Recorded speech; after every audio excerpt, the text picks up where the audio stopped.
There's a particular cement company has a AAA rating. I say, well, how come?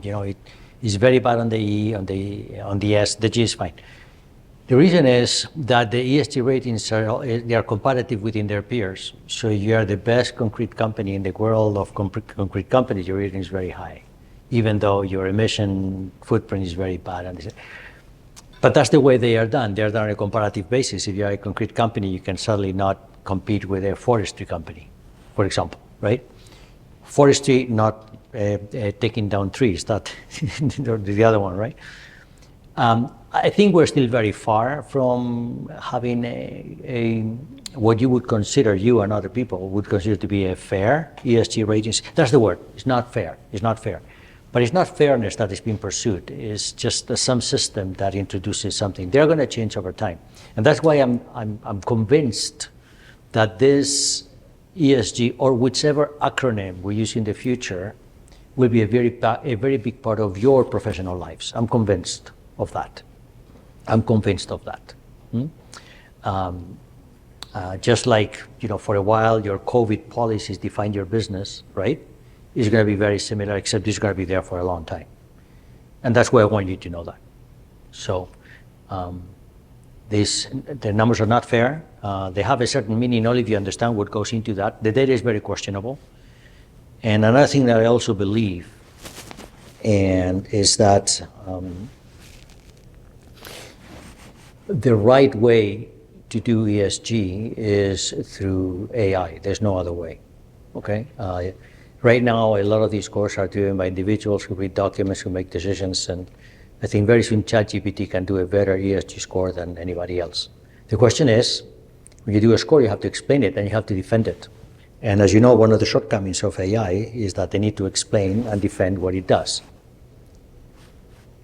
For many applications, you don't have to. If you have a self-driving car, you don't have to explain why you went to the right or to the left, right?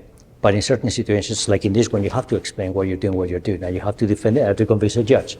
I don't think ChatGPT will be very good to convince a judge about something, right?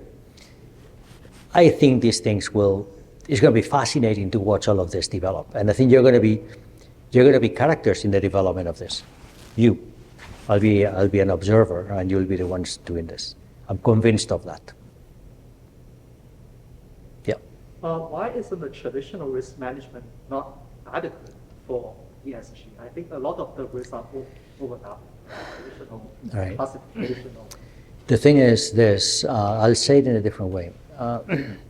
A lot of the traditional, okay, so the word risk management is a very big word. Risk management does not mean the same in a bank than in Air Canada or at a Maple Leaf Foods, for example. Okay, as you know, these things are you're in the food industry. Risk management is people should not eat something and then die. Okay, if you're in an airline, your plane should not crash, and in the financial sector, you should not lose so much money that the financial sector goes down.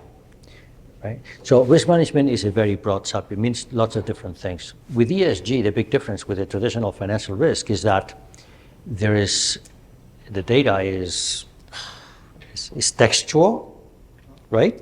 Therefore, who is the best to analyze textual data? Humans or not?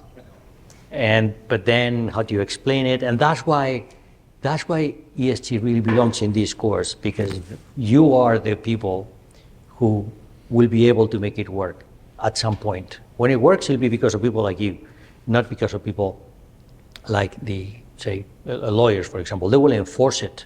Similar to value at risk. You need to be a mathematician to be able to come up with that, right? Then someone else enforces that. Very similar. What's happening with ESG, except the database is now completely different. It's not a time series, right? Something else.